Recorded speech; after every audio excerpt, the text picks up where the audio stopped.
As soccer takes center stage this summer, Comcast helps bring the experience home to America. As the exclusive Spanish-language home of the tournament in the U.S., Telemundo is set to present its most expansive coverage ever. 700 hours of programming, live on-site presence at all 104 matches. And with multi-view and real-time 4K, Xfinity will deliver the most innovative and immersive sports viewing experience for fans watching on Telemundo, Peacock, Fox, and FS1. Learn more at ComcastCorporation.com. This episode is brought to you by Regret and Bad Choices.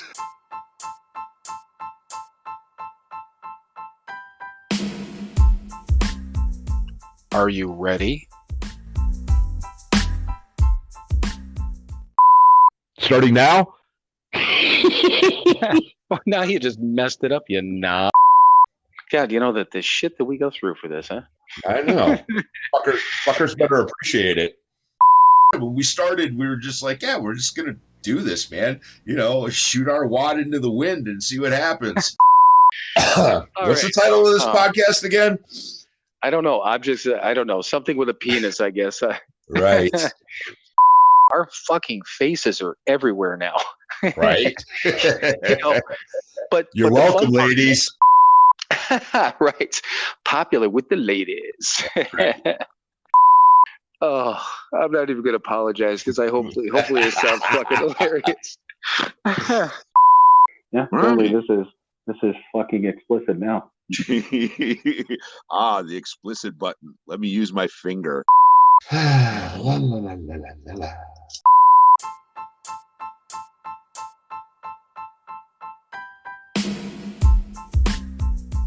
It is time for another episode of Sober, Not Mature. And that episode starts now.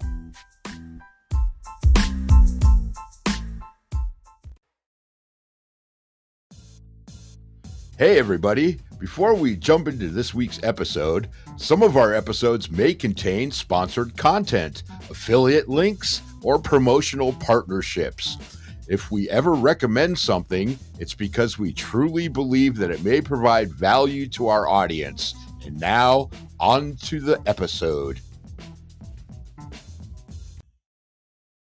All right, everyone. Welcome once again to another episode of Sober, Not Mature. And then sticking with our little theme of why should you listen to... Oh, yes. Yeah, I know. Yeah, the only reason I forgot is because we actually have a real reason, that we can tell people to listen this week. Did you see the post on Instagram about yes. Yeah, so if you are a new listener and if you haven't paid attention yet, our little podcast here was nominated for Best Podcast through an organization or a sober bar called Sands Bar. And they have every year called it's the Sands Bar Academy Awards. Out of the fucking blue. I mean, we didn't even know. I almost missed it on Instagram because I didn't know what the fuck it was. But anyhow, so we were nominated for Best Podcast. Voting was done in April 11th. We're going to be out in Austin. That's the actual award ceremony, August 29th. But I saw the little things leading in over the last couple of days from Sandsbar, and I'm like, okay, when's the podcast one coming? Blah, blah, blah. So we are now part of the top three finalists for Best Podcast. All right. And it's the Soberness Podcast, Sober Not Mature, obviously us, everyone, and then Happiest Sober. And Happiest Sober is that Madeline that I was talking about the one time. That's she's based out of Canada. Her mom's been sober for like 30 plus years, blah, blah, blah. Yeah. And then us and the Soberness one, I don't remember what that one is, but so yeah, we are now in the top three. So finalists. If you're a new listener and you're looking for a reason, there it is. Because we've been nominated. So right. Not only nominated, we are finalists. Yeah, now we're a part of the finalists. So, but I don't know, because the more I thought about it this week, as I was thinking about all these things, it just popped into my head. I'm like, two things. The number one thought was we're going to forget because you seem like you kind of forgot when I brought it up, and quite honestly, I probably would have too, unless it was something like this. But here's the thing: if you are a new listener, either you're going to like us, or as Mike had said last week when you were talking about, I forget what it was, you said maybe that's the reason why somebody or people like us, or maybe that's why people hate us. So Here's the deal. If you're a new listener, either you're going to like us or you're going to hate us. I don't think Right. there's anyone that's going to be in between that casually listens to us like, let's just see what happens here. I don't think that's our audience. I could be wrong. Yeah. But knowing how our follower base is on Instagram, like we'll get in a month, we'll get 300 or 400 new followers, and literally we'll net out like 12. Okay? And I'm not. That's not even a fucking exaggeration. Nice. So people find us like, hey, let's check. Oh God, no, we're not staying here, which is fine. So if you're a new listener, you want to stick around, fine, fucking let's stick around. If you don't, then fucking don't. It just kind of is what it is. We're not going to beg you. And I thought about that too. We have not to this point, and maybe that's the other reason to listen to us. We're not unique, right? No, we're not special. We're not unique. We're garden variety drunks. Thank you. Okay, so exactly what Mike said is just exactly how we run this podcast, right? We're not unique, we're not special, we're just a run of the mill fucking podcast too. But we're actually not even a run of the mill podcast, because podcasts that are out there that are run of the mill, people actually follow, like they read stuff and they do stuff on a list and they do certain things that all these things that podcasts should do. We do none of that. No, we don't. so maybe that's the other reason to listen to us. If you're tired of all these structured garbage out there, and there's a lot of it, if you want unstructured garbage, stick with us. Hi there, that's us. Unstructured garbage. We may have the title already. You know what? Write that down, because I'm gonna fucking forget it. But I like that, unstructured garbage. See, look at that on the fly, ladies and gentlemen. Another reason to listen. I'm gonna stop. Again, either fucking listen to us or don't. Honestly, when it comes down to it, we don't fucking care. We're not gonna beg you. If you don't stick around, fuck you. Then go someplace else. It's fine. Go listen to somebody else that fits more of a structure. It's fine. It's all good. But I don't know. I mean, it's just kind of funny. Oh, I'll talk about it later. Remind me of actually, I'm not gonna have you remind me, because you won't fucking remember. Good call. So as I'm telling you to remind me, I'm like, yeah, I fucking know better. So I just wrote down a word. I will bring it up later. But for now, Mike.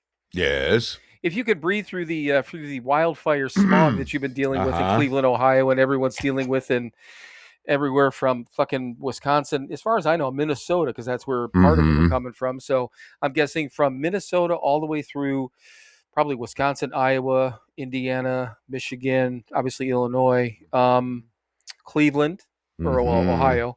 Right. I think into Pittsburgh too, because I was listening to somebody. Pennsylvania. I mean, it's going into upstate New York. Toronto. Oh, is it really? Toronto got hit hard yesterday. Really? Apparently, Toronto was the most polluted place on the planet yesterday. Yep. That's probably not a list you want to make. Make a note of that, Mike. Let's make sure that we don't. Whatever we do, what do we garbage here? I almost have already forgot about it. Whatever. Yeah, that's fine. But yes, we are. And I personally am not polluted anymore. I used to be very polluted. Yeah, but I don't know. Yeah, the most polluted in the country. That's or in the world. You said world? No shit. Okay. Yeah. But what I was saying is, did you write down the episode title? Because I didn't. Yes, I did. Okay. Because I already forgot it. Something garbage. Unstructured. Unstructured. See, God damn it. Jesus, where's my fucking brain? Well, we're unstructured. I know. Yes. I know. Why would we remember that? All right. So I don't know. Why do we do this? I mean, I just have I have a mild suggestion here. You probably have a reading. Let's get back to the only thing that we do that's structured. Sort of, right? Right. And very sort of today. Yes. Okay. Right. Did we even allude to that we're recording on Thursday yet? I don't even know. No, it's probably the first time in forever that I haven't brought that up. But yeah, because Mike's got a baseball game, charity game to go to tomorrow. Right. Yes. Road to Hope, which is one of the sober houses here in Cleveland, the Cleveland, Northeast Ohio area. I think they're based out of Elyria. But anyway, they do a charity fundraiser thing at the Cleveland Crushers baseball, which is out in Avon. Yeah, it's a super minor league. It's not even like MLB affiliated. Oh, really? Baseball. Okay. Yeah. It's the Frontier League, I believe. Frontier, Pioneer, Frontier. I don't know. Doesn't matter. But it's like not even single A, but it's still fun. This will be my third or fourth time going to it, and it's cool. Little intimate stadium, and those guys are out there busting their ass and doing what they're doing. So it's kind of fun to watch. Yeah. Anyway, Well, and so our friend Melissa is who you get the tickets through, right? yeah, she's affiliated with Road to Hope. She works with them, and so yeah. Oh my God. Okay, so anybody else's phone been blowing up all goddamn day? Because I've been getting. I get spam calls, right? Everybody does, right? But today's been extra special. I don't know. I mean, really? Literally, yeah. I've probably gotten 25, 30. Oh my God! Wow. Yeah. It's one just came through. Anyway, yes, unstructured as fuck. Anyway, speaking of unstructured, I was start of the Thursday thing and blah blah blah. That's where I was going with. Worked clearly, and hell, I didn't get home until 8:30 yesterday. Yesterday was a fucking cluster, but today wasn't much better. But I did get home a little earlier because let my dude know that I'm doing the podcast tonight, so he took mercy on me. And but I still got home later, and so we're going to spin the wheel of As Bill Sees It. Nice. So let me clear my throat and reach over and grab the wheel, and here we go. All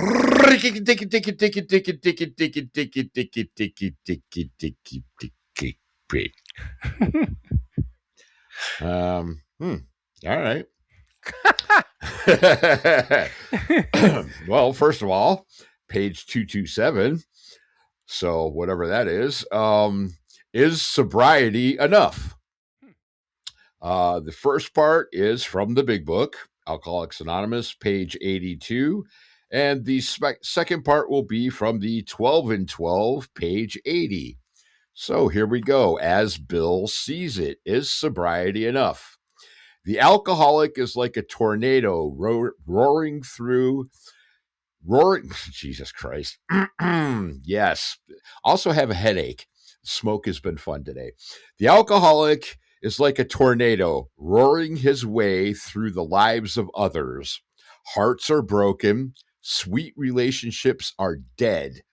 Affections have been uprooted. Selfish and inconsiderate habits have kept the home in turmoil. We feel a man is unthinking when he says that sobriety is enough. He is like the farmer who came up out of his cyclone cellar to find his home ruined. To his wife, he remarked, "Don't see anything the matter here, Ma. Ain't it grand the wind stopped a-blowing?" That is from the big book. I'm assuming to the wives, but we'll see. And the second part is from the 12 and 12. We ask ourselves what we mean when we say that we have, quote unquote, harmed other people. What kinds of harm do people do to one another anyway? To define the word harm in a practical way, we might call it the result of instincts in collision, which cause physical, mental, emotional, or spiritual damage to those about us. The end.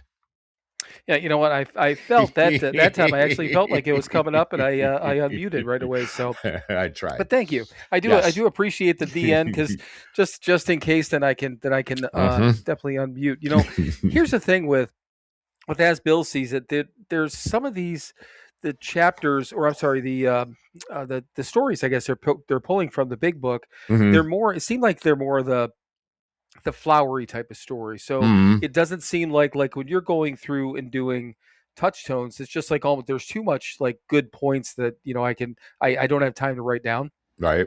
Whereas this one, I'm trying to pick out the good points amongst the flowery stuff.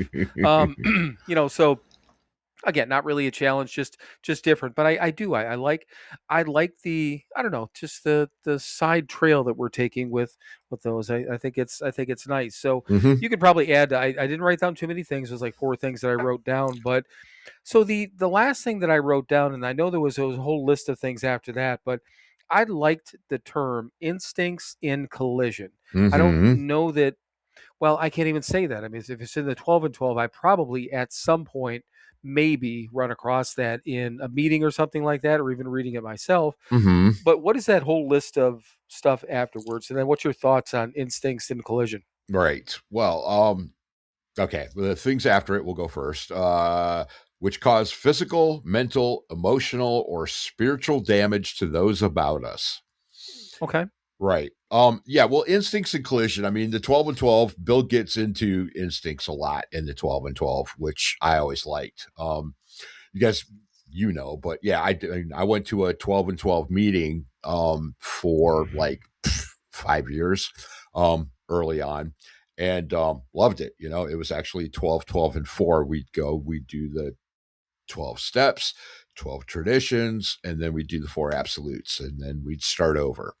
It was a great meeting. It was great. We'd read Agreed. it and then we'd discuss it. And yeah, I know you've been there a few times. I took you a few times. Yeah. Yeah.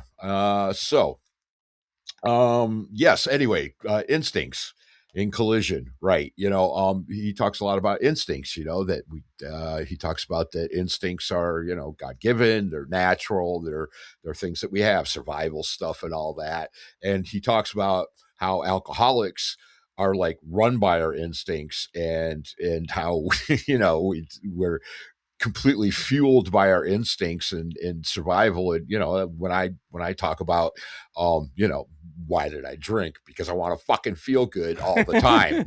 Right. That's why I did drugs. That's why I drank, because I want to feel good all the time. That's an instinct thing. It is, absolutely.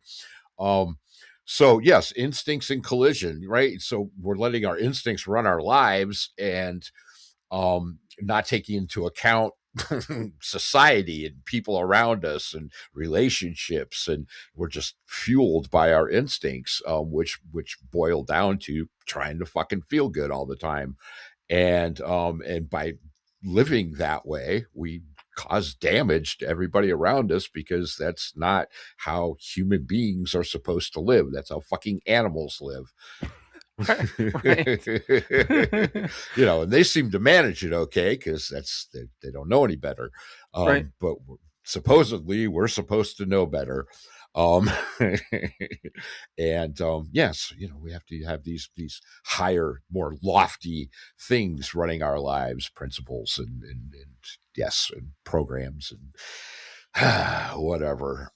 So yes, instincts in collision.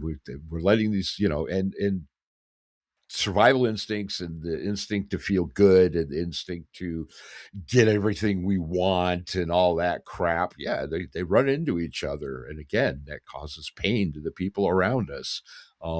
Thankfully, I don't let those instincts run my life. We talk about that first thought being wrong. We talk about not wanting to do things, and yeah, that's my instinct. My instinct is to not go outside, not interact with other people. Right. But yet I do. So yes, go ahead.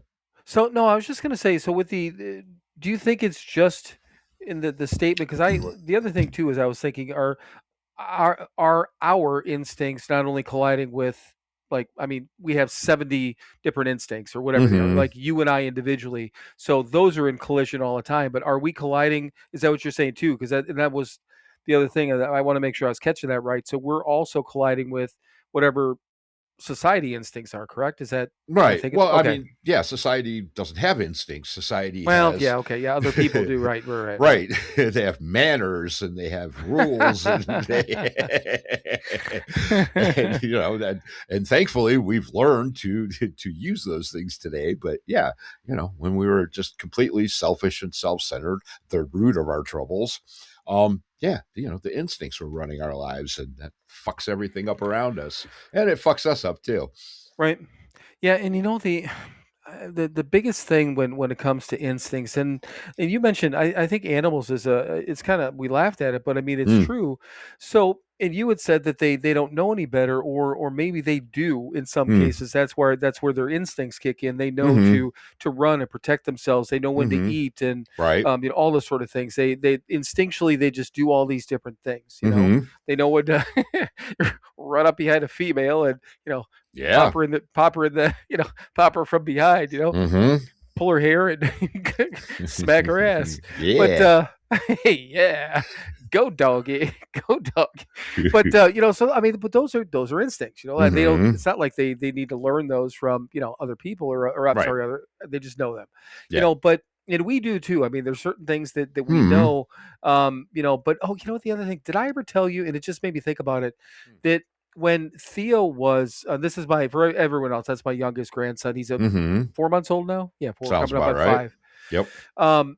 I think the first time that I babysat for him, and maybe when I was there with Kimmy Bride, doesn't matter. He was only a couple of weeks old or maybe a month old, and either a dog barked or something like that. He was sleeping and he jumped, and I'm like, okay, well, that was interesting to me because I didn't know if that jump was, so being startled is obviously you're born with it. Right. It's not that something you learned that like, oh, maybe your mom's afraid of a snake, so you're afraid of snakes, for instance, that sort of thing. Or you hear a I don't know, fireworks or things like that, a gunshot, whatever the deal is, and you associate that with, okay, that now scares me. But when you've got a baby like that, and I never paid attention to it. I mean, with my kids or my other grandson, I never really paid attention, but I saw that and I'm like, well, that's fucking cool to me. Because I'm like, okay, that's built in to this little. Yeah. He doesn't know any better, Right. He doesn't know a goddamn thing. He doesn't know what the goddamn noise was. He doesn't know what can hurt him. He just knows to jump, So Right. anyhow, kind of a side note, but kind of along the same lines. But so we get to this point where everything that we're doing is survival based, really, because that's the easiest one that you brought up. So we do it, obviously, as human beings in general, and then we do it as we grow up and we're adults, and we want to do all these things to to try to protect ourselves in survival mode and blah blah blah. But then when we start drinking or using, then we instinctively know that we have to, and it's because it's not fucking normal, Right. to be the way that, let's say, even just you and I, won't talk about anyone else, to be the way you and I were in the final months, weeks, and days of our active alcohol and drug use, to continue putting that in our bodies. But Right.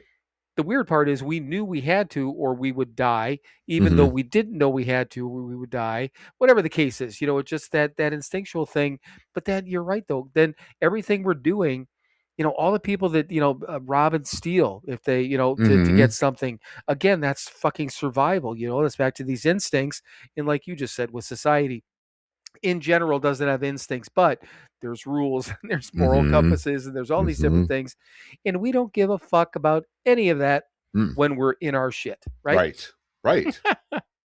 Yeah, exactly. And quite frankly, deep down, I still don't give a fuck about it. Right.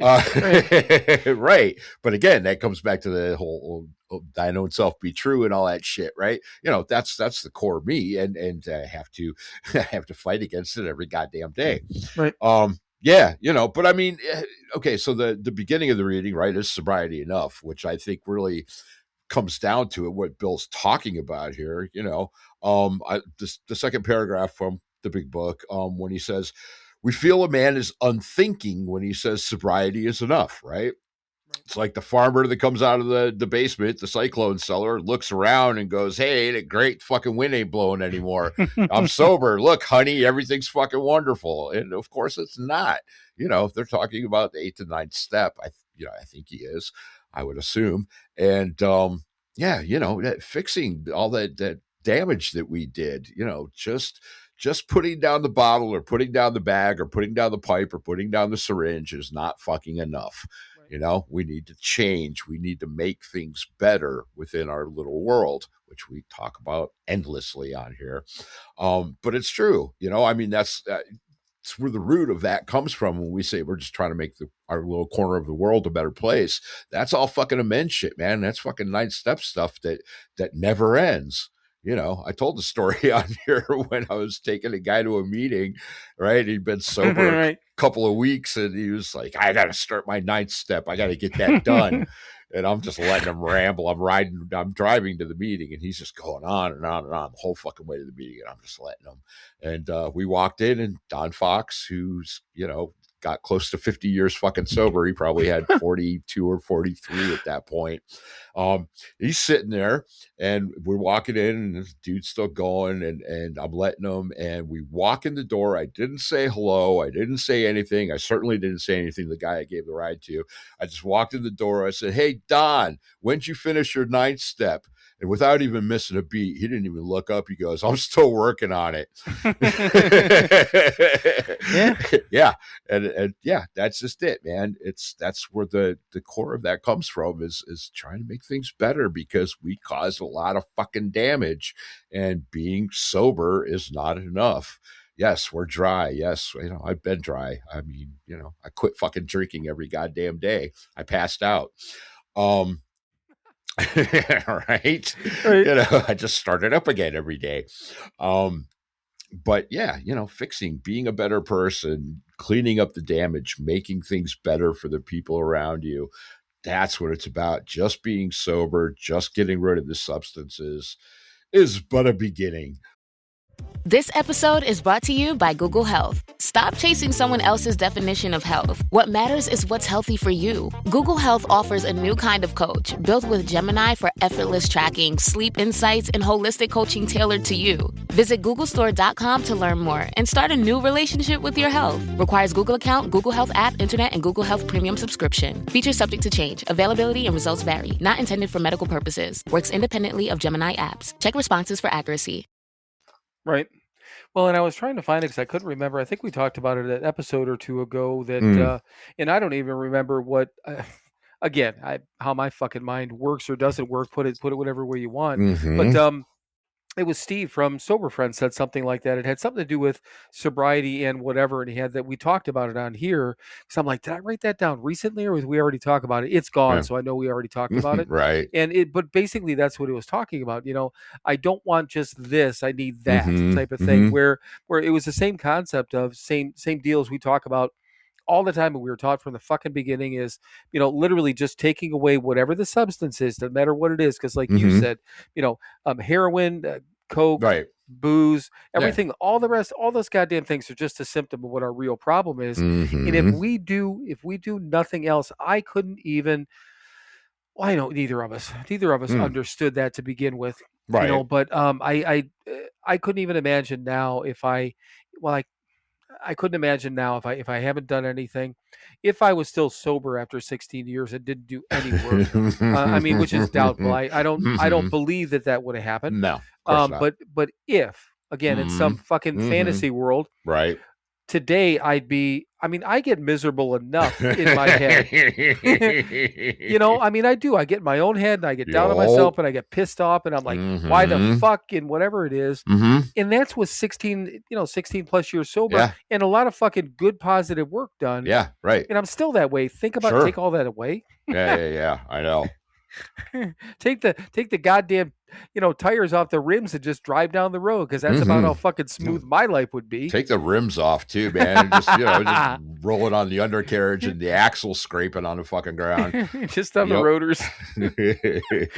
Oh yeah, but fuck yeah, the work is not done. You just getting in there. I mean, you got to get rid of the booze. You got to get rid of the substance, whatever the case is. That has to happen. But goddamn, and in the same thing, if you are new-ish, okay, and we're just going to give you a suggestion. We try not to be. That's one of the things that supposedly people like about us is we're not preachy, but it's. I mean, it's not that we're not judgmental, because we are. Yes, it's not preachy, right? Based on my experience, and Mike, I'm going to speak for you here because I think based on your experience too, the story we've seen, the people we've seen, all these different things, that if you don't put some sort of work into your life to clean up all this fucking mess and all this wreckage, because everyone has it, you're probably not going to live. More than likely, you're not going to live a happy life. One way or the other, you're going to be grumbly as fuck and blah, blah, blah. Well, yeah. Shame and guilt doesn't fucking go away by just wishing for it to go away. Right. Right. Yeah. It's it's real shit, and the only way I've found, I'll speak for you now. The Thank only you. way that we've found to get rid of the shame and the guilt is, first of all, stop acting in a way that causes shame and guilt, and then start acting in a way, again, helping people, being of service, doing things for others. That, again, the AA math. How does fucking doing something for somebody else make my life better? I don't know, but it fucking does. And I'm glad it does. Right. Yeah. And thank you for speaking for me, because that gave me an opportunity to get a drink of coffee too. So I appreciate that. Sure. No problem. So See, service. It works. One drug helping another. That's right. But two more things that I wrote down. Selfish and inconsiderate. Obviously, that's kind of exactly what we were just talking about. But the opening of this whole beginning of this reading talked about tornado roaring through lives of others. And right. I think that's fucking perfect. Yeah. Well, how was your life before you got sober, Bill? Let me read that again. Tornado. I was a tornado roaring through the lives of others. And you know what? I don't think I've ever heard the term. I don't think anyone's ever said, you know what? Last week, a really, really good tornado touched down. Yeah, right. It watered the lawn, it irrigated the fucking pond, and right. There's nothing good that comes out of a tornado. Yeah. Right. Yeah. One of them good tornadoes touched down. Right. It fixed everything. Exactly. The flowers bloomed. Yeah. Did I ever tell you how I told you that's how I got my first job with that tornado that ran through Wales? Did I tell you that? Mm-mm. Oh shit, God, how did I? You and I have known each other a long fucking time. So, I was 15 years old, and Wales, Wisconsin. You can look it up. That tornado happened, I think, in if I'm doing the math, it was probably 1980 May. I think it was May of 1983 or 82, somewhere in that. But I was 15, so I'm thinking 83 at that point. No, I would have been.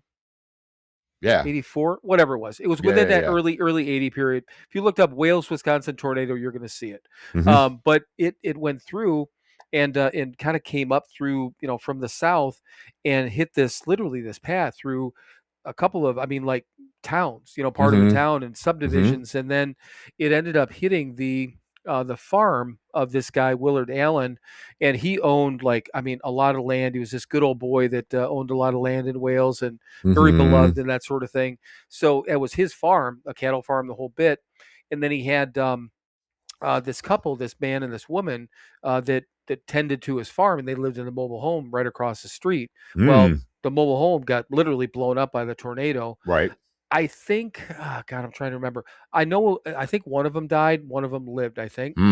But then Larry and I, everyone else, that was my stepdad, because again, everyone in the community kind of came together and cleaned up, and that was like one of the main devastation areas. So we were there cleaning up all this shit. And there were, I'm not shitting you, there were cows that were like blown up.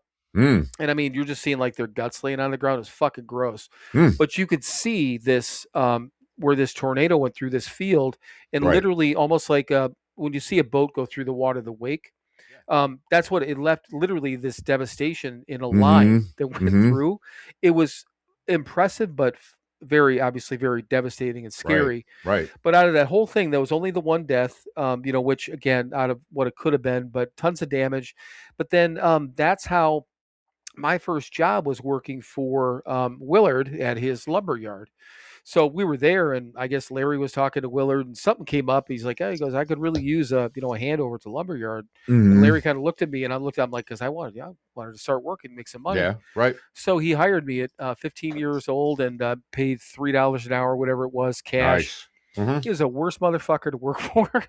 He was such a cock. He was such a fucking cock. He's this nice old man. Literally everyone in town loved him. Right. But I was working there. It's like, a week, and then 2 weeks, and then 3 weeks. And I'm like, I don't know. It's my first job. When am I going to get paid, type of thing. So I talked to Mom and Larry. They're like, just ask him. Ask Willard. I'm like, well, wouldn't you think? She's like, oh, he probably, it's a new person, whatever. So I go in there, Willard, hey, I put forth some effort, type of thing. What do you think? Right. But nicely asked, when payday was. About a little something for the effort. Exactly. He fucking went off on me. Wow. You young kids these days, Mm. all you want is money. You're just sitting there with your hand out all the time. And again, this is my first job. I'm sitting there with my mouth open going, "What the fuck, man? I've been working for you Yeah. for like a month now." And I worked there for a year and a half, and literally every fucking time I wanted to get paid, I had to deal with the Wow. same shit with him. He's just such a fucking dick. But anyhow, that was a tornado of tornado that roared through Wales. But that's how I got my new job and or first job. So I can't believe I've never told you that before. Yeah, I think you have. Yeah, he was such a fucking knob. He was so fucking terrible. And Mom and Larry didn't believe me. I'm like, he fucking yelled at me. She's like, "Oh, you're probably overreacting." I'm like, of course. No, I'm not. Nope.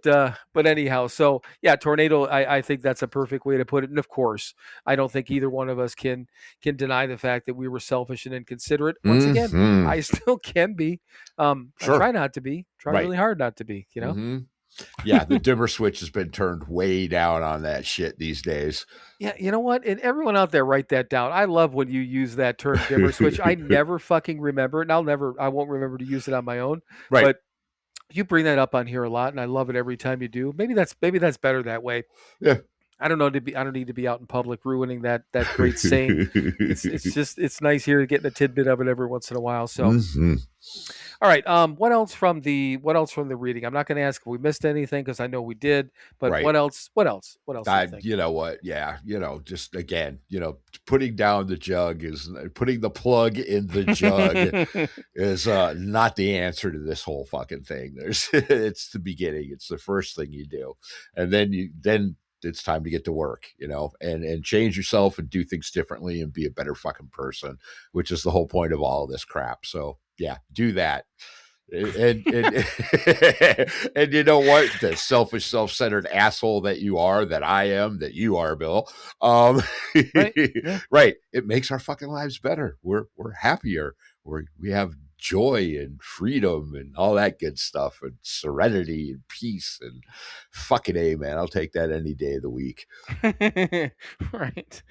Yeah, but that's the main thing. Yeah, that's the plug in the jug type of thing. And for anyone who doesn't do a 12-step thing, that's something you will hear on a regular basis at a meeting of Alcoholics Anonymous. Well, it's not good enough to just put that plug in the jug.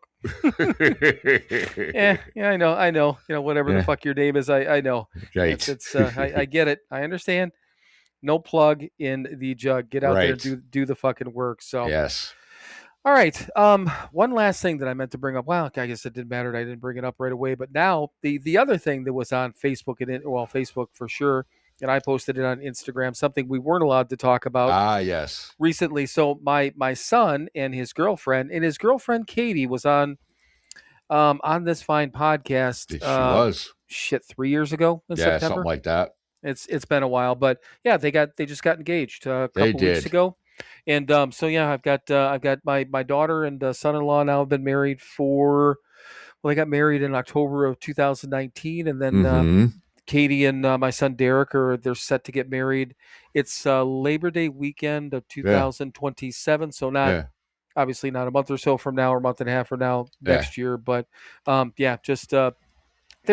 really good together. It's same thing I said about Kimmy and Brian for years was something really fucking bad would have had to happen for them not, to get engaged. But, I'm obviously really happy for them. So, yeah. Yeah, exactly. Mazel tov to them both. Exactly.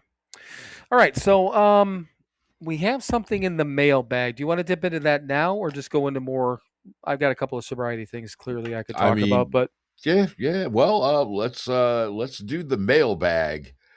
Letters. We get letters. We get stacks and stacks of letters. Stop. Oh, yes. So this is from our friend and fangirl, Shirley. I don't need to explain anymore who Shirley is, but nope. It was just kind of nice. It was, so we were talking, and this was based on the last episode that she had listened to because she emailed me or us, but obviously I grabbed the email a few days ago, and she's been, for anyone that doesn't know, Shirley also has been on the podcast about a year ago. I think we had her on a little over Mhm. that. But she's been around from the beginning, and probably at least one of the few female listeners that we know listens on a Right. regular basis. But she's a good shit. We met her at Founders Day last year, and We did. she's just a good shit. So Yep. very simple. Just hey there. Thanks for the shout out to me about being a loyal listener, because we brought her up, which I completely forgot. Yeah. But so yeah, we had talked about her. Obviously, she listened from the beginning. Same thing as we just said now. But she said it's true too. Every Monday morning is Sober Not Mature morning. So thanks for being consistent. So Mm.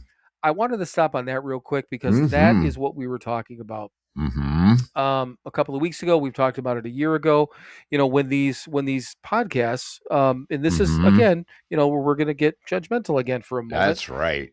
because here is, we said it before, we do not get a lot of emails. We don't get a lot of fucking messages. We don't even get a Mhm. lot of reviews or anything like that. We just fucking don't. Yeah. I don't know what it is with you people that listen to us. And it's fine. We don't need to get flooded with it. Maybe you're like, these guys don't need to hear from me, and it's fine. Maybe Mhm. we don't. And I'd rather have you do what's in your mind, dear listener out there, than what we think we might need or want, because we don't fucking know anyhow. Exactly. And Shirley's a friend, so I mean, not that I don't consider her, emails like I don't know, like a listener email, but she's also just a friend. Mhm. But so here's the thing, and I know this because she said it when we were at Founders Day, because whatever it was, Mhm. we were talking about something, or no, when we recorded with her. And Mhm. I said, oh, the episode will be up tomorrow morning. You can listen to it after whatever. She's like, nope, I won't listen to it until Monday. Even her episode, Right. And I said, she goes, yep. And I'm not going to change my mind. I'm not trying to make you change your mind, And yes, Shirley, I'm probably embellishing a little bit here. I'm sure you didn't try to argue with me, but it's more fun. Just let Sure. me tell my lies. So, but yeah, so we found out that she listens every Monday, Mhm. and every once in a while she'll, make a comment, do whatever, blah, blah, blah. But the main point here is that she said thank you, Mhm. for being consistent, and Right. that to me means that we're not simply just being dicks about being Mhm. judgmental. Mhm. It means something for us to show up every week, and I Yes. know your answer, but am I right, Mike? Yeah, you are. Right. Well, yeah, that's the fucking thing, man. I mean, we were taught very early on, 90% of it is showing up. Right. Being consistent is huge part of my fucking recovery.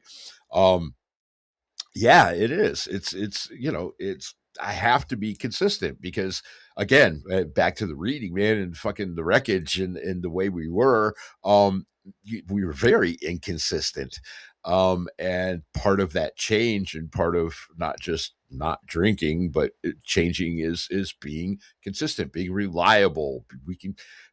People can count on us today, which is, it's still a little baffling to me in my hazy little alcoholic mind, but it's true. People can count on me. I say I'm going to be somewhere, I'm fucking there. I'm there 5 minutes early. It doesn't, and probably doesn't matter to other people as much as it does to me, but it means something to me today. That I fucking show up for work every goddamn day. I don't want to. I show up. I show up at my home group every fucking week. There are times I don't want to. It's like I'm laying on my couch and it's whatever. And fuck, I got to get up and get cleaned up and go to the fucking meeting. But I do. I show up. And again, part of it, my life is better because of it. Because I am fucking consistent and reliable and Right. But and the other thing too is that we made a commitment to ourselves, and I don't remember when we did it. When we started this, we were just going to do this, and we didn't think about years down the road, or this being 230 episodes and Yeah. all those sort of things. We didn't think about that right off the bat. I don't remember having a conversation and me being like, Mike, Yes. so how long do you think you want to do this thing? It never happened, because literally at 6 months, you said it, and it's in our promo. We're like, hey, we're just gonna do this, man. Yeah. Shoot our wad into the wind. That's right. and that was literally 6 months into this thing. Uh-huh. We were recapping that first 6 months and be like, Mhm. oh yeah, we still didn't have this indication that yeah, let's just keep doing this. Right. But once we did, we're like, Mhm. okay, especially you start getting some comments and things like that. You're like, Right. well, I guess that, yeah, this does kind of matter. Now people are listening. It's like, well, now we went ahead and fucking did it now, because we, Yeah. Goddamn, put that piece of the Jenga puzzle and now we can't pull it out. Fuck. God damn it. I guess we got to make sure we got a fucking episode to put out every goddamn Saturday. Uh-huh. And the thing of it is, and there's been, and now I can think about it 3 occasions, because when we had Christine on, which was like episode 35 or something like that, fucking long time ago. I remember that she couldn't record until like a Saturday afternoon. I remember being in Cleveland and we didn't release it till Sunday. But, at that point, even, we had, kind of pre-promoted on Instagram, like it's going to be a Sunday release and blah, blah, blah. But the 2 times that we had glitches in the software, Right. we did the same thing. And then the one where we couldn't, release until the next week, I went ahead and I recorded a little thing. Yeah. And I actually posted that like I would an episode, and I did it so when people went there, they would listen to this thing. Yeah. And, even if they didn't listen, they could see on there, it says episode delay, Yeah. Right. Yeah. Because I'm like, people do, we know well enough, whether it's 3 or 3,000 or 3 million, people show up and expect it, Yeah. And again, you get this little thing from, and granted, again, Shirley's our friend. That doesn't diminish her, her comment, but she's a friend of ours. But still, thanks for being consistent. Okay. Yes. So our judgment, if you think we're being too judgmental, fuck you. People, it means something to people. So especially if you're another podcast that's dipping in to listen to us by chance, fucking bash on you. If you're on vacation, fuck you. Yeah, right. If you got time to listen to this crap, why aren't you putting one out yourself, you motherfucker? Yeah, and if you're not consistent, fuck you twice. That's right. I gotta try to remember that. I got a story about another job with fuck you 2 times too, but I'll get into that at some point. So the last thing, that a Doors song? Fuck you 2 times. Anyway, I think it was. Yeah, you've gone away. I think it was. Yeah, you're right. You're right. Wow, look at you, the music guy at the podcast. Hey. But here's the paragraph. But Shirley, I know you listen, so I didn't have the heart to say I didn't know what you were talking about on here. But now you can write me back next Tuesday and you can tell me what the fuck you were talking about, because I don't remember what we were talking about. Because here's her next paragraph. Okay. Also, you two really cracked me up this week talking, or with your banter, which hey, we're banterish. All right. About stuff. So that could be the Terry Bradshaw thing, with what were they giving you? What were they shooting you up with? Oh, yeah. Could be that. And she says, and that thing, comma, the one, that. God. Surely, I don't know. No, I'm not. Me neither. Jesus Christ. Yeah, Shirley, come on. I mean, no offense to you. This is us. This is our own problem. But I mean, we're fine with some subtlety. But let me read that line to you again, Shirley, just so you know what you were talking about. Because I know you know. But banter, fine stuff. Maybe the Terry Bradshaw thing. But then, and that thing, the one. Yeah, that. Okay, once again, we don't know. Yeah, I don't know. And again, Shirley, no offense to you. We love you to death, but I'm glad somebody remembers something from this thing, because we sure as fuck don't. Yeah, you got to just make it a little bit more crystal clear to us. Come on, you got to spell it out to us, man. We got brain damage from all the shit we did. Yeah, you know what the fuck you're dealing with over here, Shirley. So, but anyhow, that was it. That was the mailbag. That's it. I got nothing else on the mailbag. So thank you, Shirley. Yeah, thank you. And then I'll look forward. I'm guessing. Oh shit, we got a guest next week. But I'm guessing that we will get an email at some point, and then we'll pull out the old mailbag again next time. We will. When Shirley writes us back to tell us what we were talking about. God, and by then, yeah, we'll be like, wait, did we? Wait, what? We said what? But you know what? On that note, well, we're going to gather ourselves, try to remember our names, and we'll be right back after these words from our sponsors.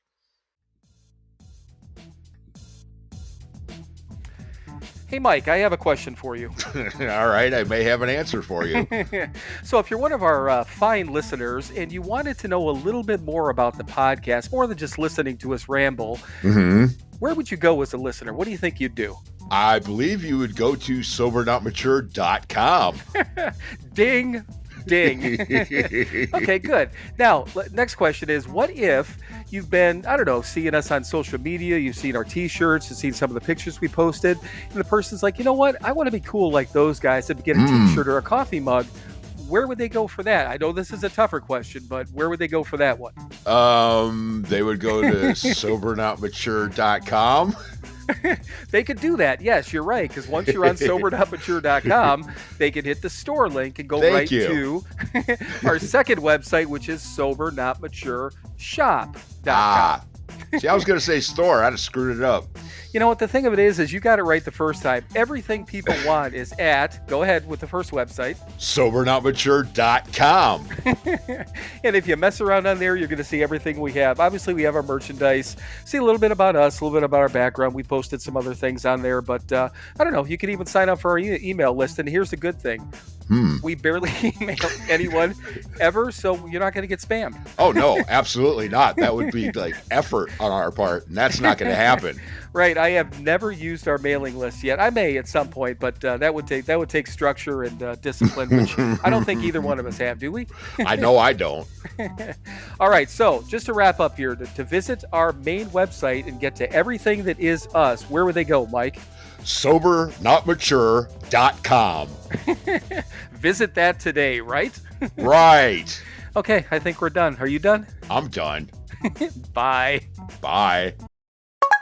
Pays Checkout is offered by your banks and credit unions. So when you shop online at participating merchants, your cards appear in one place, ready to use and kept up to date. And the best part, your actual card number isn't shared when you check out, because boundaries are healthy, like no work emails after 6. One small step for boundaries, one big leap for checkout. Pays. It checks out. Activation required. See pays.com to learn more. Terms and conditions apply.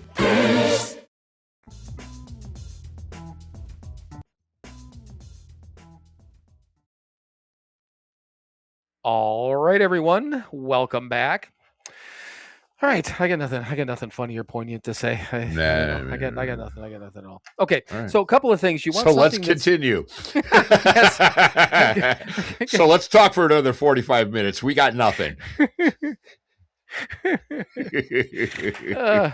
Touche. Yeah, I got nothing poignant. I got nothing funny. I got nothing at all. Yeah, let's go ahead. Stay tuned. Stay tuned for more bullshit. So, all right. So I got a couple of humorous things I'll get back to. So let's talk some more sobriety stuff. So this one I wrote down from Sober Friends, and I'll explain the reason why I wrote it down. But once again, and we talk about Sober Friends podcast and we talk about Sober Motivation. Those are two podcasts. A couple of people out there, Steve and Matt from Sober Friends, good dudes. We had Matt on here a couple years ago, but they run a good podcast, Structured. Not ours. And then Brad from Sober Motivation, really good, solid, structured podcast. I enjoy both of them. Go out there and visit those guys because we talk about them enough. But so this was from Sober Friends, and the line was, and I don't remember exactly what they were talking about or who or what the story was, but I wrote down on here, and there's a purpose. It says, "Without my sobriety, I don't have." And I cut it off there, but I'm going to explain it.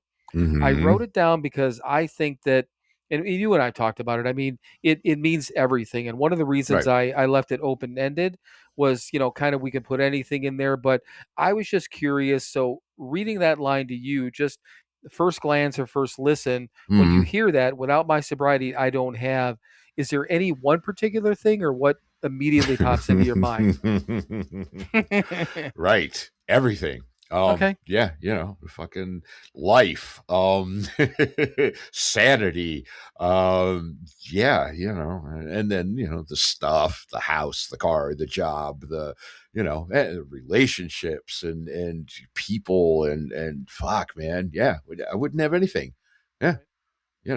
I'd have fucking misery in a bottle and, yeah, if I was lucky, I'd have a bottle. Right. I'd certainly have misery. and loneliness and depression and despair and fuck all that, man. Yeah. Yeah. And it's, it's funny because I had a feeling you might use that word everything because Mm-hmm. that's it. And that's literally what we talk about all the time. And we Mm-hmm. were told right out the bat, I know for a fact, we've said it on here plenty of times, is that, if we put, and we were told this, I think it's is it in the big book about if you put anything before your I sobriety? Is don't that just think it is. that's just a recovery thing, correct? Yeah. Yeah. Okay.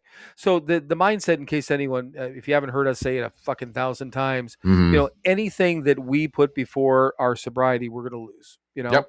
and basically to begin with, and I'll speak for myself on this one. I was just like, that was my kind of like my loophole type of thing that if I didn't want to do something, it's like, because I remember, talking to Dawn about something and I said, well, I'm not sure if because of it. She's like, oh no, I get it. If you got to do something to sobriety thing, whatever it was. And that was like the first time it popped. I'm a few months sober and I'm like,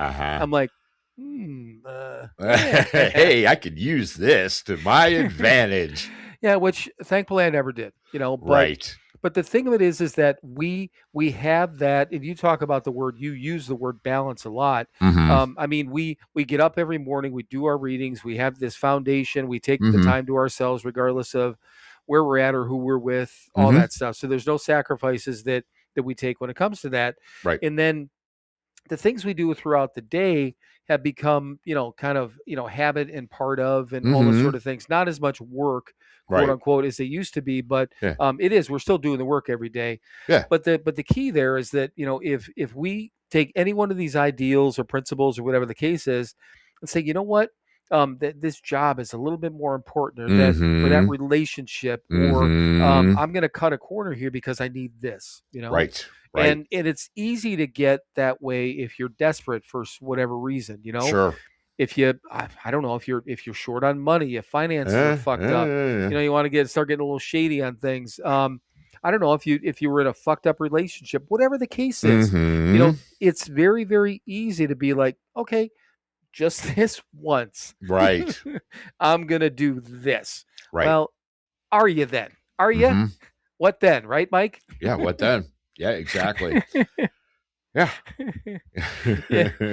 So, everything's a great answer. Anything that we can think of, from stuff to this pen in my hand, to this paper that's in front of me, to this computer, to the roof that's over my head, because it's not my roof, it's my sister's roof. I wouldn't be allowed here. I mean, why would I be? Right. To everything, to, I just announced my child's engagement, and I've got grandkids, and all these things that we have. I mean, my God, your granddaughter. Yeah, right. And all these gifts. Like, oh yeah, you have to go to a meeting every week. Well, it's all of those things. No. I get to go to a meeting every week. I know.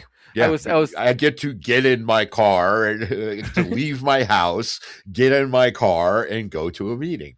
Yeah, right. Help another fucking drunk. Yeah. Yeah, it's awful, isn't it? Right.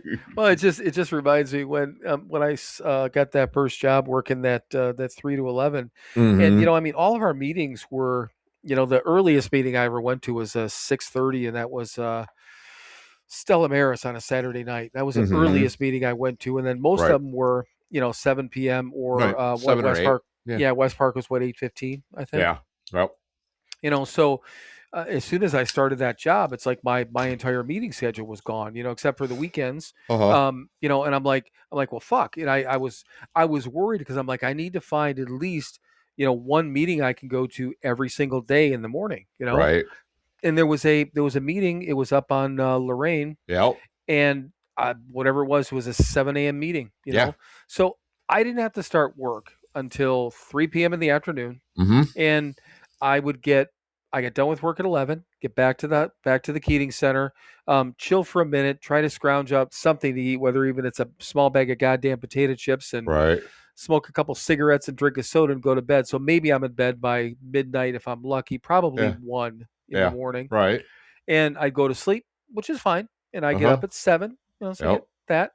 And I'd, or whatever time it was, maybe it was an 8 o'clock meeting, but I remember it was a, I think it was because, it's like when I was leaving to go to that meeting, I think everyone was kind of starting to head out to, kind of get settled in for meditation outside. Yeah. And I had a bike at the time that I got again from our cousin, Mhm. and I just fucking, pedaled my ass up Yep. to the goddamn meeting every morning, and Mhm. because that's the only one I could get to. That was it. Yeah. And then I come back after the meeting, and that's when I it was just a job to get some cash. So Yeah. I go up to the library, and I'm searching for fucking jobs all goddamn day until Mhm. I had to go to work. Now, again, none of these things were hard, but Mhm. I mean, I think about it now, and I'm like, fuck, why? If I don't have to get up, I'm not going to Right. get up early. If I don't have to rush around and do whatever, I literally from whatever time, 6 in the morning until 1 o'clock in the morning, Mhm. my day was full, Yeah. for a few weeks, whatever it Yeah, was, or yeah, a yeah. month, Yeah, right. because that's what I had to do at that time Yeah. to stay sober. Yep. And I didn't really think about it that much. I didn't be like, God damn, I got to make sure I do all these things to stay sober. It's just, even at that point, it was things that we were taught that were already embedded in us, Yep. to do this thing. So, Yeah. but yeah, so to get back to that, let me read that again. Without my sobriety, I don't have anything. Right. Okay, just want to make sure we were still on the same page with Right. that. If I fuck it up, then I gotta get up at 6 a.m. after getting off work at 11 to Right. go to a goddamn meeting. Right. We don't have to do all of that shit anymore because Right. we've built that foundation. It's already built. That work is done. Thank Christ. Right. Yeah. Yeah, exactly. Yep. So, hang on one moment. Okay. So this one was from Touchstones, and this is going to be one of these other ones. I didn't read this through again a second time. So let's see how poignant this one was. From one of our favorite books, Touchstones. The reading was talking about compliments and people sometimes feeling uncomfortable by compliments, and sometimes more comfortable by being told something that's completely opposite of compliment. Okay. So being able to take, let's say, criticism better than a compliment, I guess, is kind of the idea of it. Do you have, I don't think we've ever talked about that, but do you have any opinions on that? I mean, as far as compliments versus criticism, is there one that, do you get uncomfortable with either one, or did you at any point? Oh yeah, sure. Both probably at certain points. I understand the concept, what they're talking about.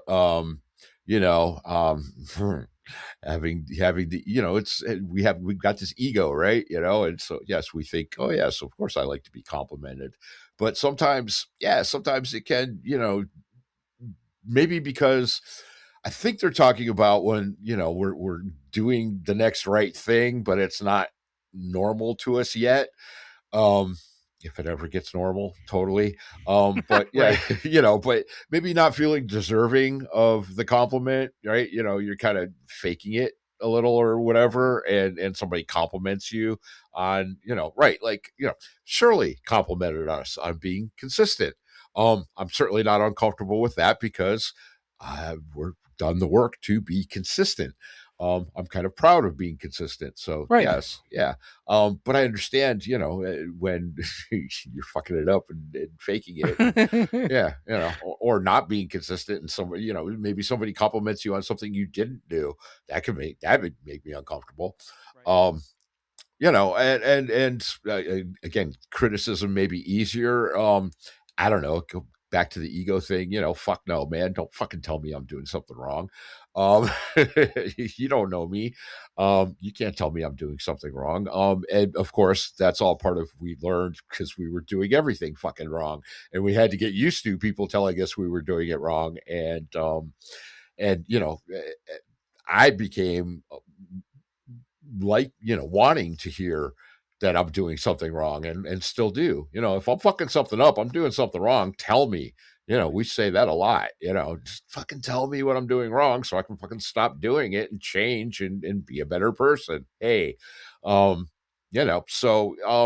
now I'm comfortable with both of them. Again, if I'm complimented on something I didn't do, yeah, that's probably going to make me uncomfortable because I have a conscience now, and I I can't take credit for something I didn't do. Right. Whereas before, we were drinking and fucking piece of shit. God, yeah, tell me, give me credit for something I didn't do, please. you know, and live my life to have someone say I did something that I didn't do. Yeah, so, again, thanks to doing the work and working this program and being a better person. No, I'm comfortable with both now. And it's kind of funny. I mean, that made me think about when you were talking about that, because like, I get every once in a while, I'm just thinking about times with my daughter, for instance. Like Mm-hmm. she'll thank me. She's like, "Thank you so much for watching the boys," Sure. and I'm like, "You do not need to thank me." Yeah, right.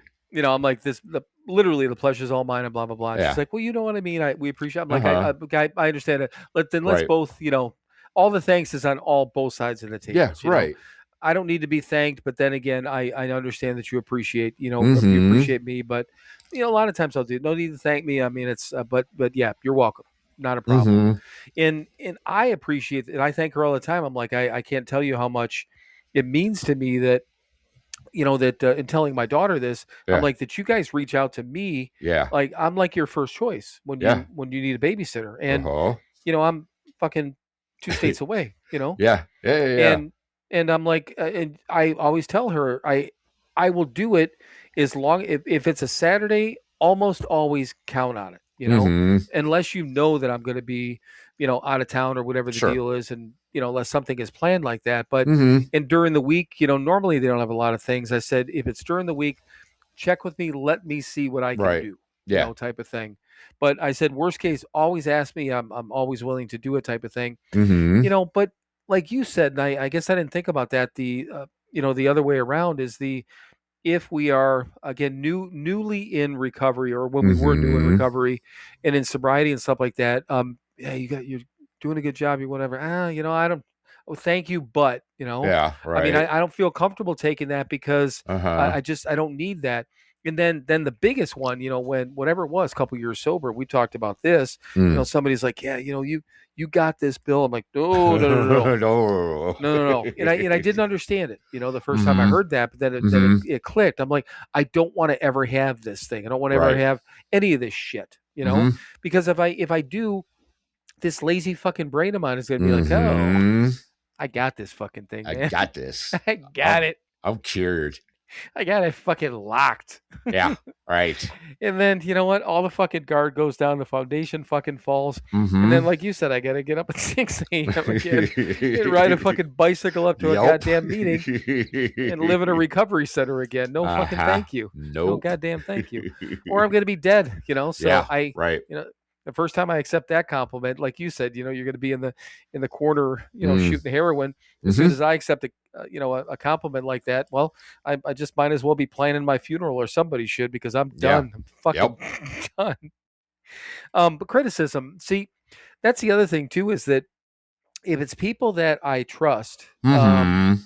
no issue whatsoever. And obviously people that in recovery and family and that Sure. sort of thing, rarely do I even have somebody that I would trust somebody. I not trust. This is a bad way to put it. Let me step back. Mm. Most of the time, somebody in recovery, if they give me advice or direction, Mhm. I'm never even going to think about it, question it, whatever. Right. Especially if the person's got some time and I trust Mhm. them as an individual. Right. I don't even think about it. But now you take a normal human being out here in Mm. society. Mm. Not that I wouldn't take the advice again, but where have you been and who are you to me, Uh-huh. type of thing. Yeah. And I don't mean that in a bad way, but I can learn from. You hear so many people. I mean, you and I, we're in our late 50s, right? Mhm. So just because, and I've got, I've had and do have people that are younger than me for Sure. a number of years now that are in positions above me, Mhm. and I Right. don't fucking care, you Yeah. know. Yeah. And it's been a long time since I have cared about something that like that. And I Mhm. don't care what walk of life you came from, where you are. I don't care about any other part of that. I don't Right. care what your makeup is an individual, Mhm. or your age. If you know what you're doing, Yeah. by all means, guide me. And we Mhm. talked about that too for people in recovery. Right. If somebody has 5-6 years sober, if somebody has 2-3 years sober, and Mhm. they say something that makes sense or give me a piece of advice, Right. fuck it, I'll take it from you. If you know Oh, what you're yeah. fucking talking about, I don't give a Yeah. fuck. Did you get 5 years versus my 16? Mhm. Now, again, time matters, but quality of sobriety also matters. And Mhm. what do they have? What has that person been doing to that point? Right. And I have no issue taking that. So, No, of course not. So again, compliments and criticism and all those sort of things. I guess the bottom line is that these days, the fact that we've done the work, does that the reason Well, why and, we and care? that's, and when you were talking about that, I was thinking, yeah, thankfully I don't give too many reasons for people to criticize me anymore. Right. Yeah. Which is a big part of it. So yeah, if you're criticizing me for something I didn't do or something I'm doing right and I know I'm doing right, yeah, go fuck yourself. Right. But again, I'd like to think that I'm living my life in a way that some rando isn't gonna fucking tell me I'm doing something wrong, because I'm not. They don't, because which is nice, anymore. Yeah, in the old days, yeah, you fucking bum. Yeah, I am. I didn't want to hear it from you, and I would fight you to the death to prove you wrong, even though I knew you were right somewhere deep down in my black little soul. Yeah. So yeah, again, and part of it is I'm living in a way, and again, occasionally get a compliment from doing that, and if I know that I truly deserve it, I have no problem taking it, and again, 9 times out of 10, nobody's going to compliment me on something I did right or wrong or indifferently. They don't give a fuck. Right. Yeah, and especially these days too, people are so, and I don't necessarily consider it to be wrong. You hear that a lot in, well, everywhere. People are so tied up with themselves, and people's faces are always in this, that, and the other thing. Yeah, I agree with all that. Screen time and blah blah blah. But when it really comes down to it, I mean, who am I to say, what they should be doing with their fucking lives? You Right. know? As long as you don't tell me what to do with if you're over there doing that thing, I mean, again, I might judge you. But I'm not gonna say, well, you shouldn't be living your life that way. But the same deal is this fucking, like you said, some rando coming up to you and saying something to you. Nobody gives a fuck. No. Yeah, people just don't care. And remember the good old days when it was a put down to say he's always got his nose in a book. Yeah, right. Yeah. Yeah. I harken back to those days. Hark. At REI Co-op, we've got the gear that makes camp easy. A tent that sets up in seconds. A chair you could fall asleep in. A cooler that keeps things chill. So you can get to the good stuff. Late night laughs, endless stars, and stories you'll tell again and again. REI Co-op. Camp solved. Shop in-store or at rei.com. So this is actually kind of funny, as this kind of leans into this whole people minding their own business sort of thing. And you and I have talked a little bit about Howard Stern over the years. I know he's come up in conversation, and Sure. I don't know that for the point of this story, this question doesn't really fucking matter. But what is your opinion of him? Because I guess I don't even know. I mean, back in his heyday, I was a fan. I listened all the time. Yeah. I mean, he's certainly pivoted, and he's doing something different, and whatever. People grow, people change, whatever. Yes. But back in the, and when he was, king of all media, yeah, I was a fan. Absolutely. Right. And the reason I didn't know for sure, well, I didn't think you hated him, because that's a pretty easy bar to figure out for you. Because usually if I just end up talking about somebody that you don't care for, you're like, yeah, right. It's you don't hide it very well, I guess. Is my point. And there's no reason for you. There's no reason for you to do it. Oops, I gotta write down another name here. God, these things just pop into my head. See, squirrel.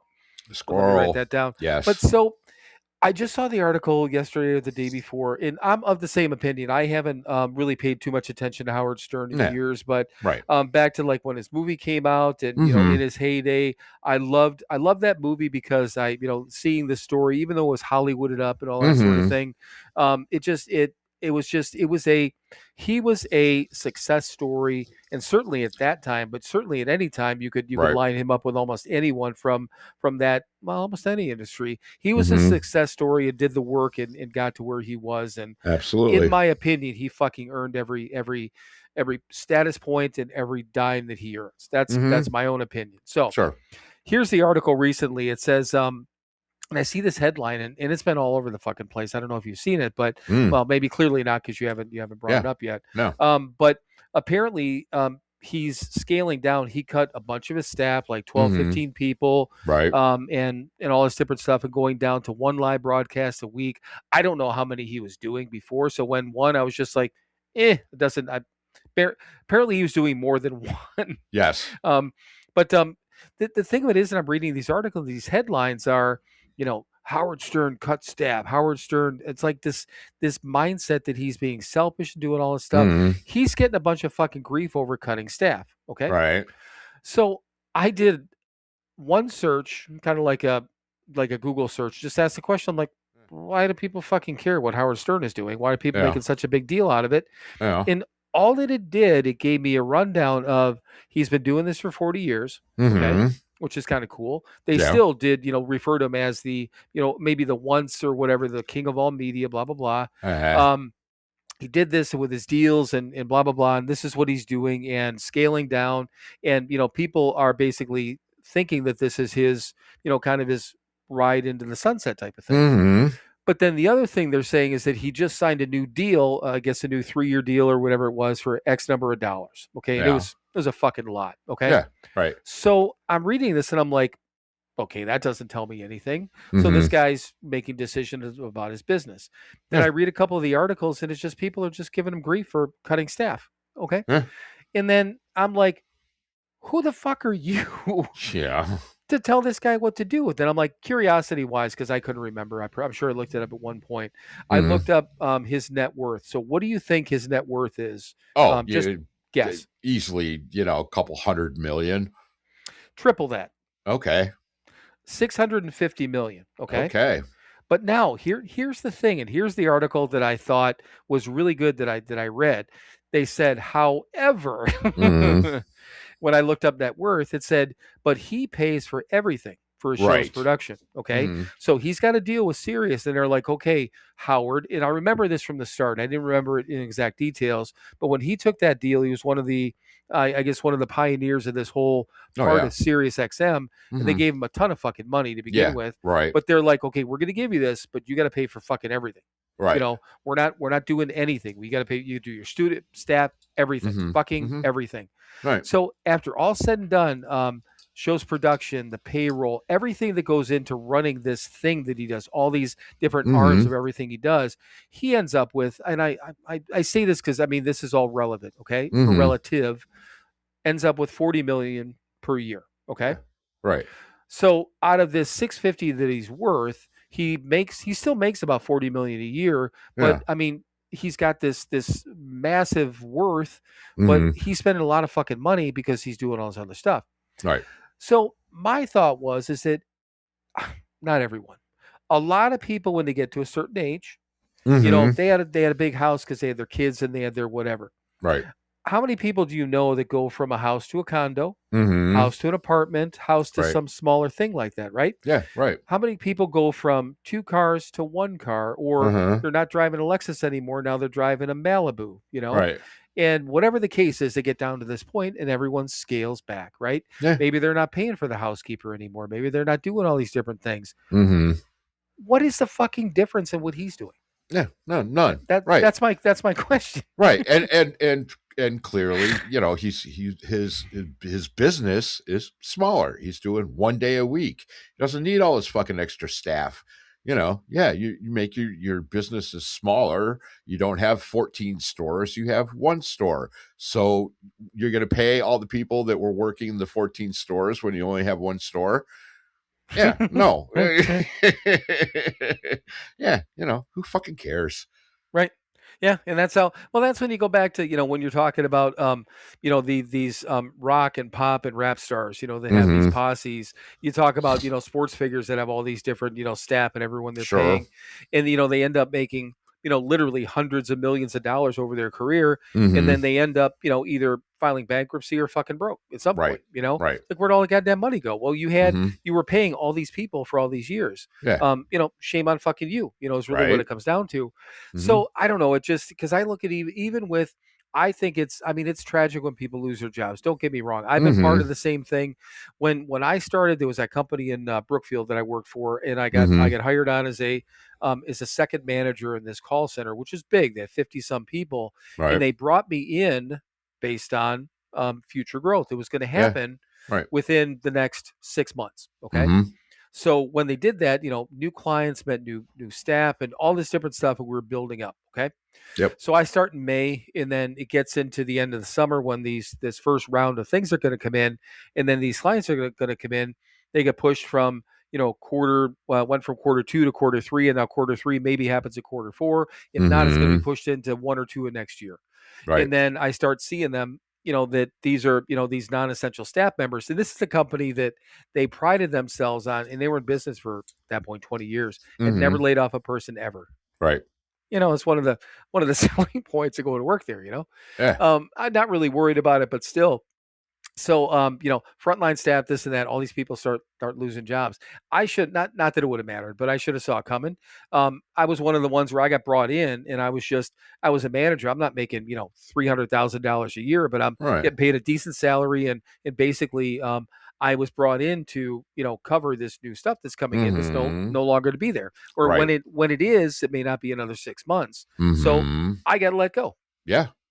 And Right. I sat there in the office with my manager and with HR, and I said, they're like, "Oh, we're so sorry." My manager at that time, I Uh-huh. thought she was going to cry, because we had a good working relationship, and she Mhm. was Sure. one of the sweetest people ever. And I Yeah. looked at her, and I looked at the HR person. I'm like, I'm not happy about this. I'm not going Sure. to skip on out of here. But Yeah. I said, I understand the Yeah. business decision. I really do.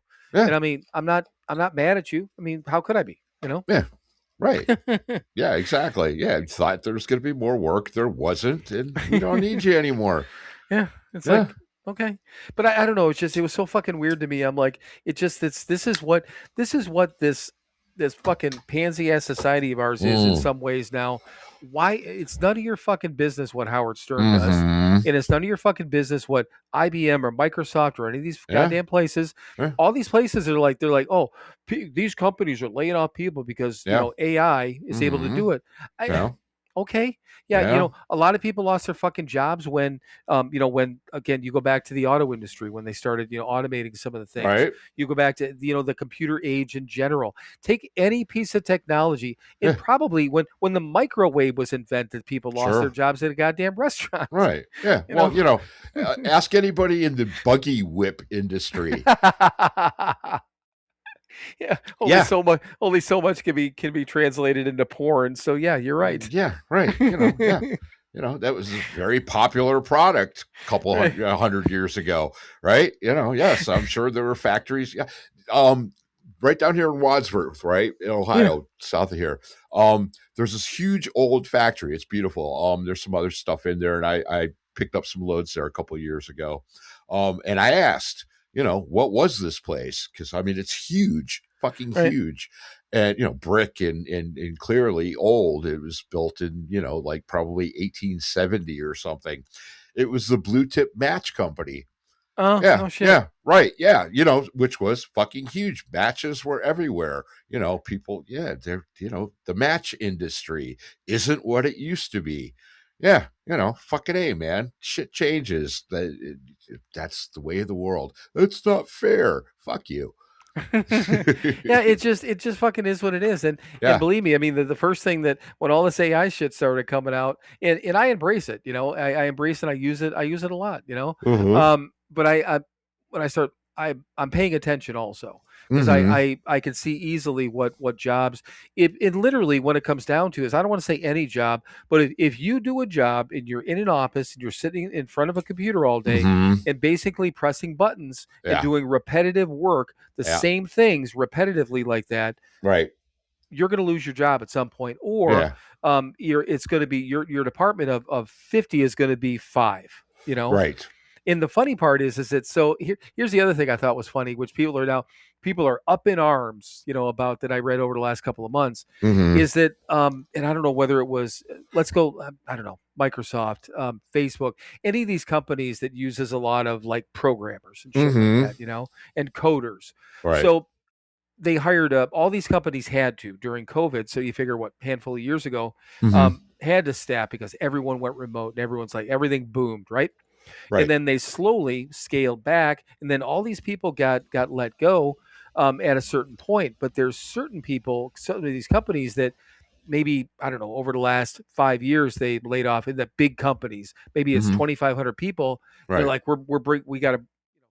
There's 1,000 or 1,500 new openings, Mm-hmm. and it's because of AI now. They're bringing in these people to Right. train them up because that's the next thing. They need this. They need this baseline, this foundation Yeah. of staff members now that Right. understand this shit and can help them compete. Mm-hmm. And it fucking is what it is. Right. So I don't know. Yeah. It's just Yeah. That phone in your hand. Ask the people that used to work for Kodak how that's working out for them. Yeah. Right. I mean, it's just shit changes. Right. Yes. And yeah, there's always going to be jobs. There's always, the world needs ditch diggers too. And yes, there's machinery that helps you dig a ditch. You don't need a shovel anymore. You have a whatever, but and you can probably program a machine to dig a ditch. So, okay, Right. good. I don't want to go out and dig a ditch anyway. So I've dug ditches. My first job was for a commercial landscaping company. It was they were building, like we go in where they were building new apartment buildings and we put in the sprinkler systems and shit like that. Yeah. I remember you telling me Yeah. that. Yeah. It was fucking awful, but it was, take a trench shovel and fucking dig a trench to put a line in, to put a sprinkler line in. Yeah, it was fucking wonderful. It was fun. I don't want to do that anymore. So, fine. I hope so. There's some technology. And I don't want anybody else to do it because it sucked. So, yes. Shit changes. Let's move on. Right. Exactly. We've changed. The world changes. Okay. Let Howard Stern change too. Yeah, it just blew my mind. And mind your own fucking business was my whole thought pattern. So I'm actually glancing through here, and I wrote down the line that I got from Sober Friends. So we didn't talk about what Steve said from Sober Friends. He said this, and he admitted, just like we do, he heard this from somebody else. I think it was in a speaker meeting that they went to, or lead meeting. He said that the guy at the podium said, "There's a difference between being sober and having sobriety." Mm-hmm. Which I thought, I've never heard it put that way, but it's exactly what we were talking about, but Mhm. put a different way. And it was just something, I just liked how that was put, okay. Because I've said this a number of times, you see these signs, drive sober, get pulled over. I'm like, Right. just because you didn't drink today, you're not sober, goddamn. Right. It's a lifestyle, but it's not. So this Uh-huh. kind of changed my mindset. So sober isn't a lifestyle, sobriety is, and Mhm. there's a difference between those two things. So Right. again, just thought that was kind of interesting, and that ties back to what we were yipping and yapping about whatever it was a half hour ago. Uh-huh. So speaking of old school, have you heard? And I heard about this in the meeting, the Sober Curator meeting last week. Mhm. Lise was talking about they do this whole backstage thing, blah blah blah, this whole membership Mhm. only thing that Right. they were doing it. She's open about it. They were doing it to try to at least cover some of the overhead costs of the website, Sure. but give people something for it, blah blah blah. Mm-hmm. And she's just honest. She's like, we're not getting as much traffic as we were or thought we would. Mm-hmm. And she's like, maybe it's because of this, the analog summer. I'm like, what the hell is analog summer? Never heard about it. Mm-hmm. So I looked it up, and apparently these people are on are on this thing now where get away from the screens and go out, just be how you used to be, Sure. take a walk, go to a park, do whatever. And then I started thinking about it. I'm like, we're as close to analog as any podcast out there. Sure. You don't have to watch this. You don't have to do whatever. So I went into, obviously our overlord at ChatGPT and started looking at some stuff. And I don't know if you noticed it, but over the last couple of days, I've been posting some stuff about that. So, and I'm going to keep doing it. So once again, it's not like I don't try to be sneaky with whatever quote unquote promotions or posts that I do. Mhm. But that's the reason, I don't listen to anything when I go hiking.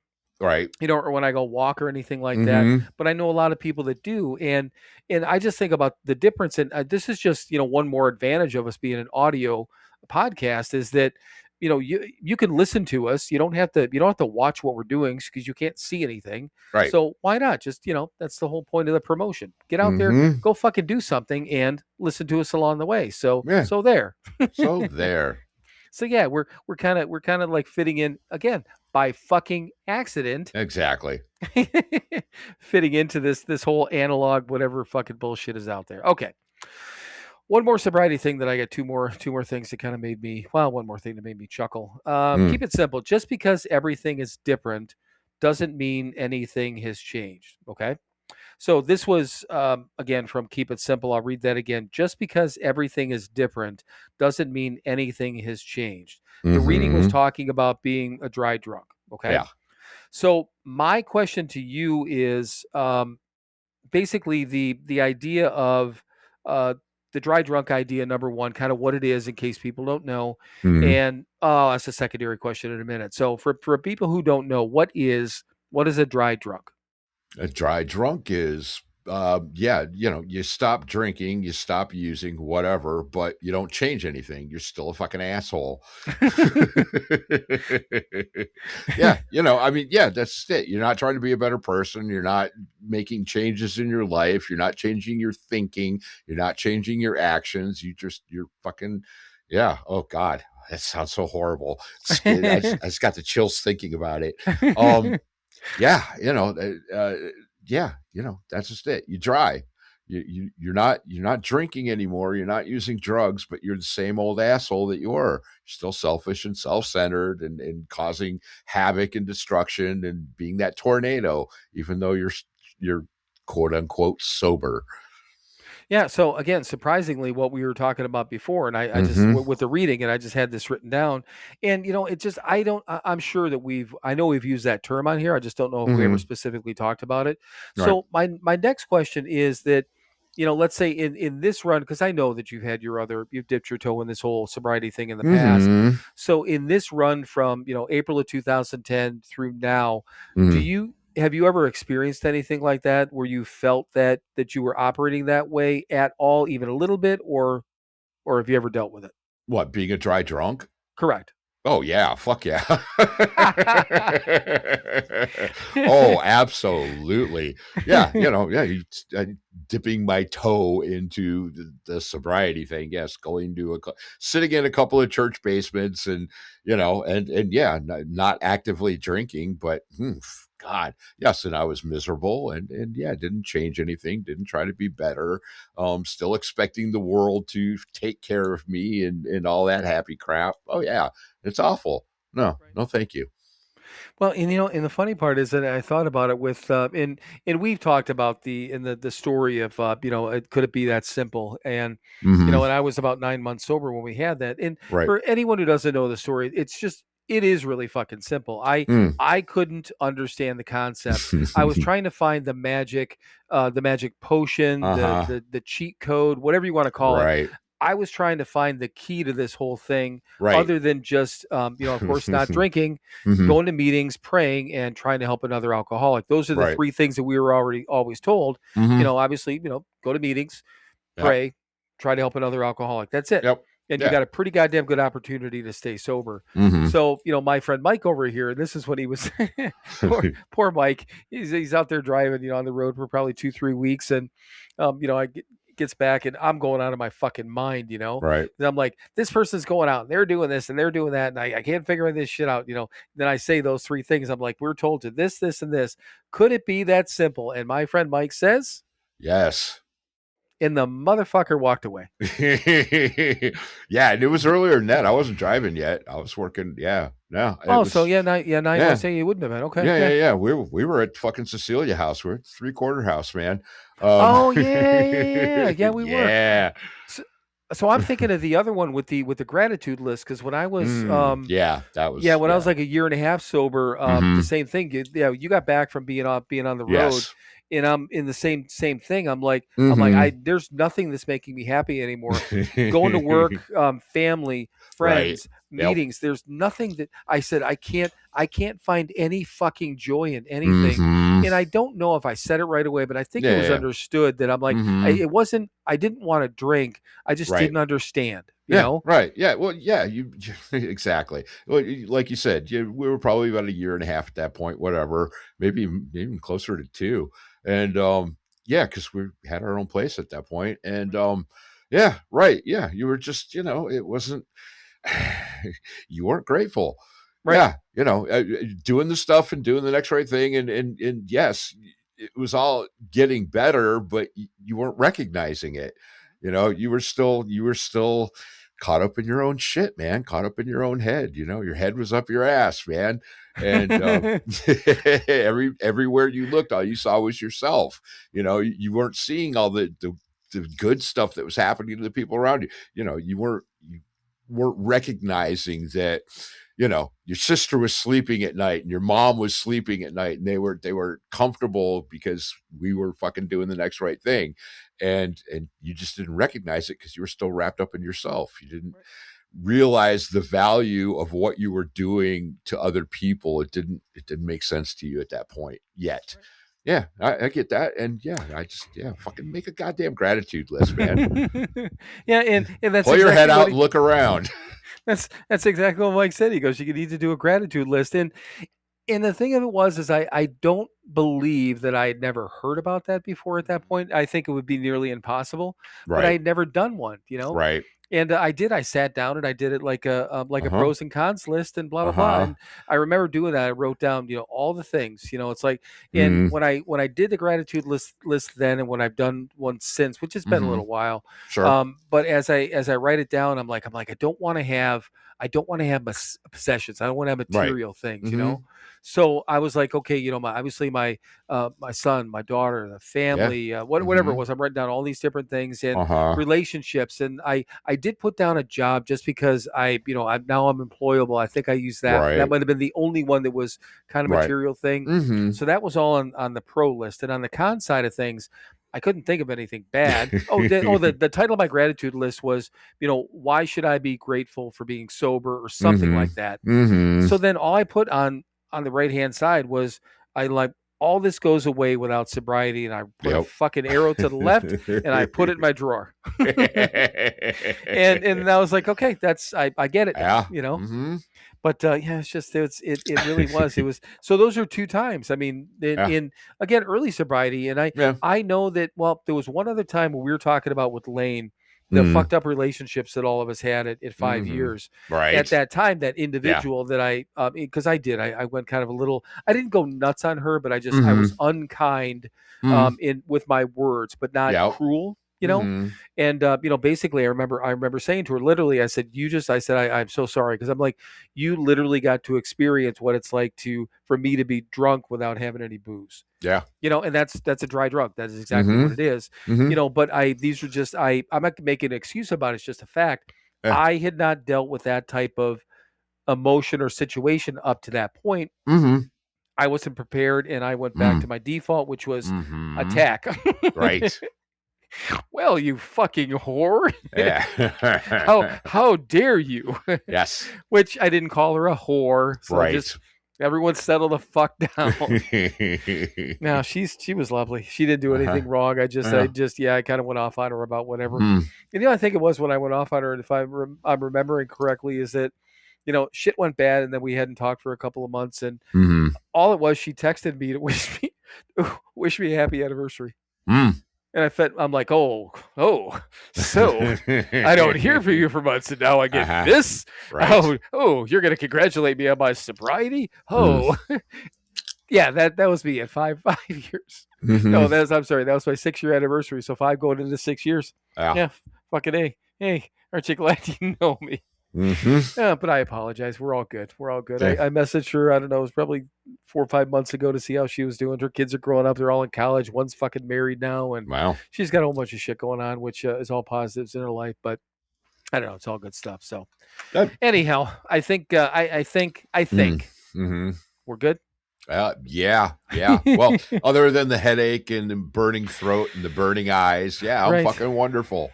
Okay, cool. But I guess let me step back. Okay. All right. Are we good for the amount of stuff that we've done tonight towards this podcast? Is our work complete for tonight, Mike? Can we wrap up? Are you good to go on that? Yes.